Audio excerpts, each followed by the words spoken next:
रक्षाबंधनाच्या दिनी लाडकी बहीण योजनेच्या अंतर्गत महिलांना त्यांच्या खात्यात पैसे जमा होणार असल्याचे खासदार प्रफुल्ल पटेल म्हणाले।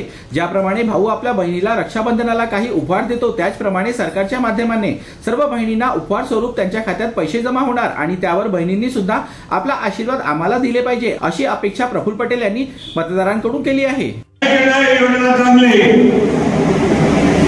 पैसे जेव्हा तुमच्या हातात मिळाले नाही, या दिवशी खात्यामध्ये 1500 रुपये एक महिन्याच्या मागे बँकमध्ये जमा होतील जीबीटी, त्यावेळेस तुमच्या चेहऱ्यावर जे आनंद आणि खुशी आम्हाला बघायला मिळणार आहे। आमची सगळी बहीण रक्षाबंधनाला जवळ येत आहे।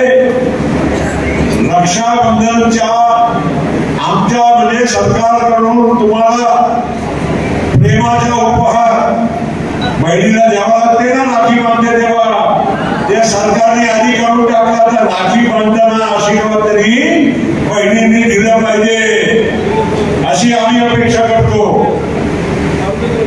आणि त्यामुळे आता 1500 रुपये आणि एका घरामध्ये 2 महिन्यापर्यंत तुम्ही लाभ घेऊ शकता। जीबी न्यूजचे प्रत्येक अपडेट मिळवून घेण्यासाठी तुम्ही आमच्या चॅनलला लाईक करा, सबस्क्राइब करा आणि शेअर करा, तसेच बेल आयकॉनला सुद्धा प्रेस करा। आपला जिल्हा, आपली बातमी, जीबी न्यूज, गोंदिया।